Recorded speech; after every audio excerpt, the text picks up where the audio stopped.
Ah, hello. So good to see you again. Welcome back to the Gallery of Curiosities. I remain, as always, your humble host, Osgood. Back to the base walker, I see. It seems the chorus is in the mood for some crime. Here I thought they would have brought out the theremin now that it's October. No, eh? Crime it is then. We shall have a noir this evening. You know, I normally have my chorus stay behind the curtain. The sight of them tends to unsettle people. I suppose they do not look as one might expect if you had only ever heard them. Or perhaps it is the manner in which they play each other. I rather like the way they follow me around when no one is watching. At least then I know someone is listening. Before we begin for this evening, an announcement if you don't mind. We shall be open for submissions from the 7th to the 14th of October 2020. But listen carefully. We will only be reading manuscripts which are related to fairy tales. And by that I mean grim, very grim, and fractured, if you please. For more information on how to submit, visit gallerycurious.com. The grimmer the better, if I didn't make myself clear. This evening's exhibit comes to us from Ms. M.A. Smith, who writes from Gloucestershire, where she lives with her family. Her fiction has appeared in magazines including Mythic, Gathering Storm, and Dark Moon Digest, and her novella Severance was published by Fantasia Divinity. Find out more at masmithwriting.com. The Pinch by M.A. Smith. An old crook once told me your average man on the street was becoming so suspicious that if you tried to lift his wallet, you'd as soon get a mousetrap snap shut around your hand as score a fat wad of cash. It didn't stop me wanting to try, though, and Charlie the Barley knew all the tricks. He was an old-school grifter and took great pride in imparting his trade to a humble apprentice, such as I was then. His area of expertise was agricultural theft, but he'd been a pickpocket since his childhood days, and there was, to my knowledge, none better on the Jubilee line. Seeing him at work among the pigeons as they barged and bulged on and off the trains was some sort of poetry in motion. I couldn't get enough of it, and I was a fast learner. Time came that I was able to leave the Barley's tutelage and make a path for myself on the London streets. I had a day job, of course. Most of us do. You'd be surprised at how respectable we look. How much like you. But I had plenty of opportunity to ply my trade on busy morning commutes or after work, as queues gathered outside theatres and galleries, and pigeons of culture were eager to flash around their baubles. I invested most of my earnings. There was this guy I knew through the Barley called Mickey, who converted jewellery, or what have you, into cash, for a not unsubstantial cut. The deal with this was I had to get to him within 2 hours of the lift. Now you could ask, quite reasonably, how this fellow would possibly be any the wiser if I turned up with the goods half an hour late, a week late, 5 minutes late. You move in my circles, though, you find out sharpish that these sort of folks do know. And if you doubt it, get coy about it. Try to push your luck the one time. You may find that your life alters from that point on. Maybe you start suspecting that someone's shadowing your steps as you mosey down the Edgware Road. You'll find your apartment door open one evening when you know you locked it in the morning. Perhaps the next day, you don't show up for your day job at all. And maybe the next week there's a new grifter working your patch. One that knows to get to the Barley's man within 2 hours of a lift. A summer came when, though, I was considering calling time on the city. I put away nearly enough in ready money to begin thinking about taking up the sort of rural life that involves shotguns and trips to muddy-floored, overheated pubs, serving real ale and pork scratchings that still have bristly little hairs attached to their rinds. I talked to my broker and calculated that one more season should do it, saving at the rate I'd been. I'd maybe have to forego some of my more expensive tastes for a month or so. But I thought I, and a number of Soho's more charming residents, could live with that. You could say I upped production, and as autumn blew in, skittering leaves along Tower Bridge like the dried and brittle bones of dead mice, I found myself staying on the streets later and covering patches I hadn't worked for years. A smoky dusk was lingering over the city that evening that I picked the pocket of the woman wearing the red hat in a side street off Piccadilly Circus. She was looking at the menu stuck to the window of the restaurant she stood outside of. She wore a long black coat, and above its rounded collar slithered a red tattoo that coiled around her neck to disappear beneath her hat. Its inky scales pulsed with her breath, a sinuous and intimate movement that troubled me. I sensed promise, though, so tugged my own hat a little lower, adjusted my scarf, and strolled slowly over to stand a few paces away from her, cupping my hands to the glass as I pretended to look into the restaurant. After a few seconds, I spun away from the window, feigning a sudden remembrance, mocked up a stumble, and collided gently with the woman. She instinctively moved both arms up slightly and out as her center of gravity shifted. I put a hand on her arm to apologetically steady her, while my other hand slipped unnoticed into her coat pocket and lifted out what felt like a purse and a piece of jewelry. We both muttered quiet exclamations of apology and parted. Done. Oldest trick in the book. I rounded the corner without hurrying and walked to the tube station. I discreetly looked over what I'd hauled while I sat on the train, waiting for the Hammersmith stop to see Mickey about converting various bits and pieces from the evening's work. The red-hatted woman's purse was a nondescript affair, with perhaps a $5 and change inside. I maybe read the pigeon wrong. Happens sometimes. What I'd taken for jewelry turned out to be a strangely shaped coin. It was like no coin I'd seen before, though. Made of steel or iron, it was three-sided, with a pattern of spiraling numbers on one face and a Medusa-type figure on the other. The figure's face was worn almost completely away. It weighed much less than it looked like it should. I tucked the coin away and swung off the train as it slowed to a halt. Tugging on my gloves, I noticed a fine, reddish powder on my fingers. I stopped, and the human tide parted messily around me, surging into the street and dispersing into the London suburbs like dust. I pulled the coin back out and saw what I'd missed before. The same red-tinged powder clung to its three sides, impacted deeply into the metal's tiny nicks and crevices. It was full dark by then, and a bitter rain flickered in the cool orange glow of the sodium lights outside.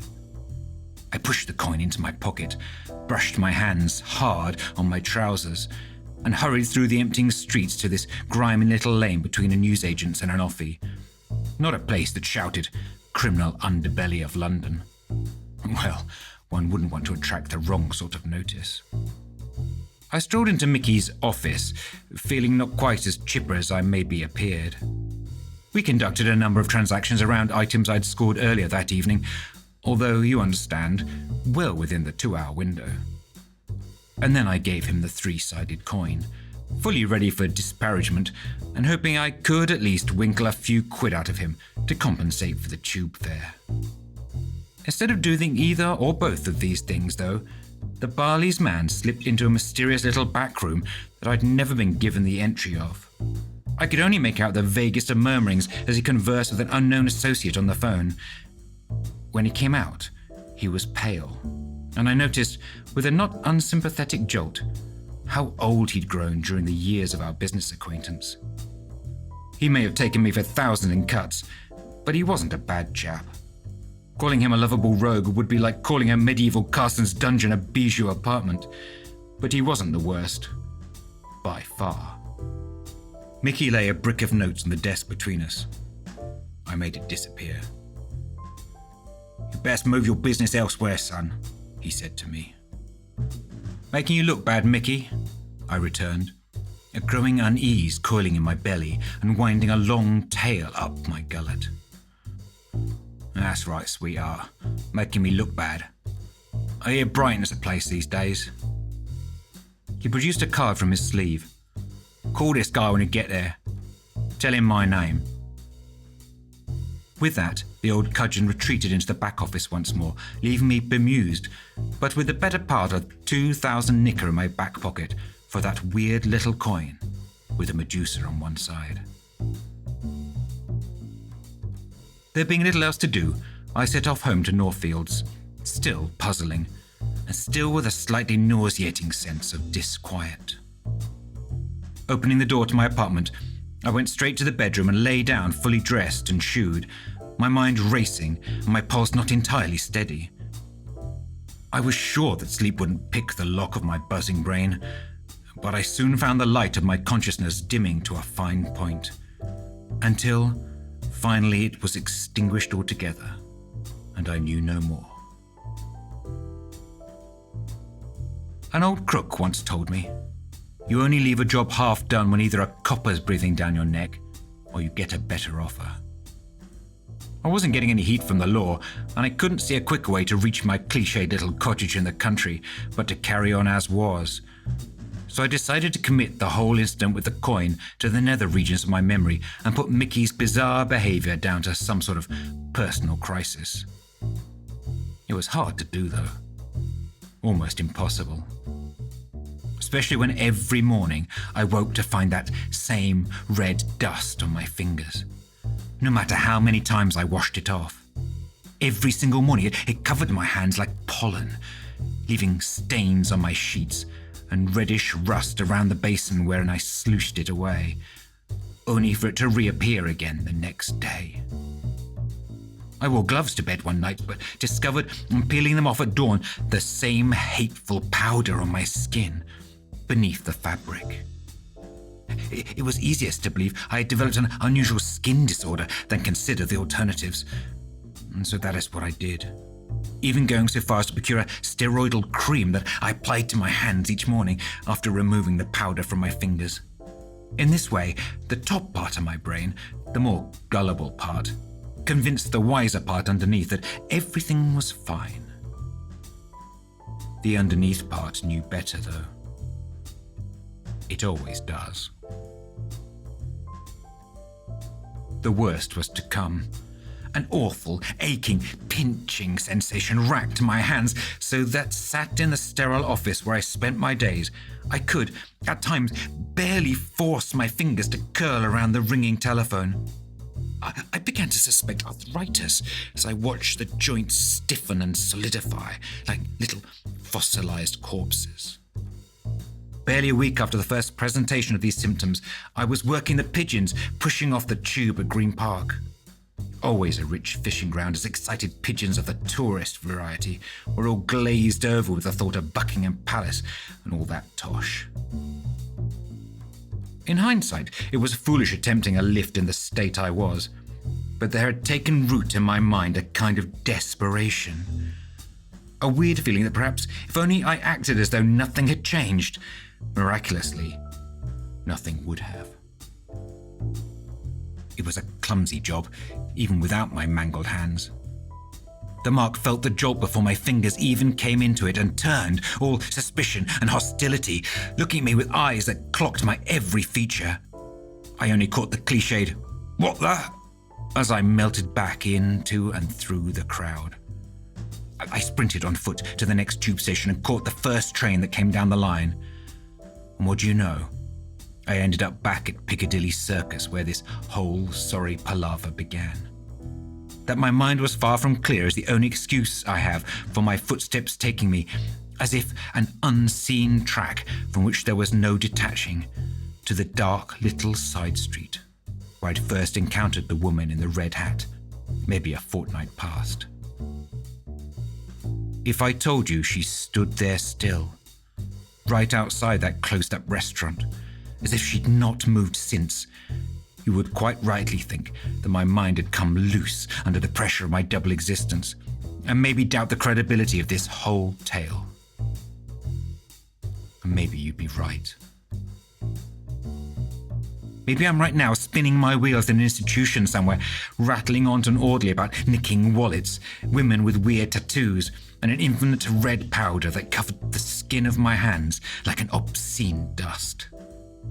Whatever the truth of it, I saw that woman standing there in the grey light, that fleshy snake tight to her neck and flashing now dull ochre, now silver, to the beat of her pulse.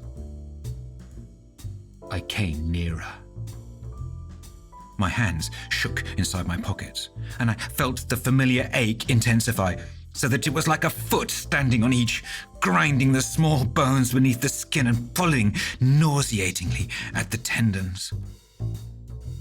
She turned her head to look at me, and I saw how the tattooed snake crossed her temple before sliding beneath the fabric of her hat.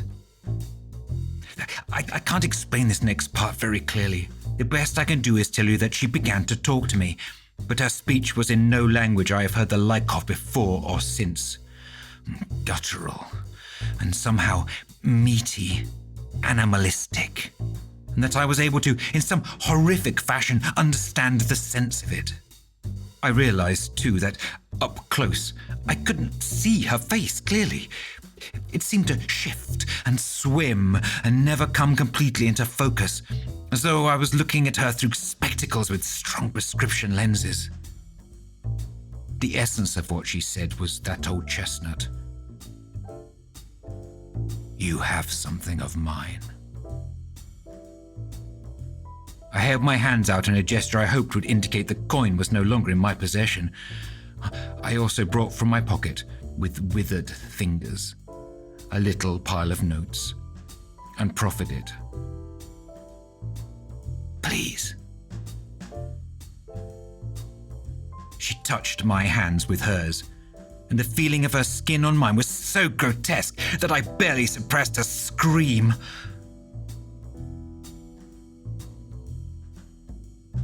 Before turning away, she gave my fingers a last caress.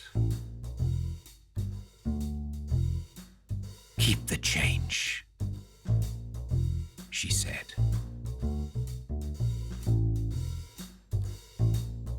Well, serves him right. I would never carry around an artifact such as that without casting a little insurance on it. This evening's narrator was Mr. Daren Callow, a writer, voice actor, and musician who is based in Hove on the south coast of the United Kingdom, a medium-sized cannon shot from the English Channel. Mr. Callow has lent his voice to Brighton Theatre of the Air and the 2-bit production audio dramas. He also finds time to record his own steampunk podcast entitled Tales of New Albion, featuring original comedy material and readings of his sci-fi stories, which, I must say, are most soothing on those nights when one finds it difficult to sleep. And I believe that's all the time we have for this evening. I have been wanting to work on some choreography with my chorus, but do come visit us next time at the Gallery of Curiosities.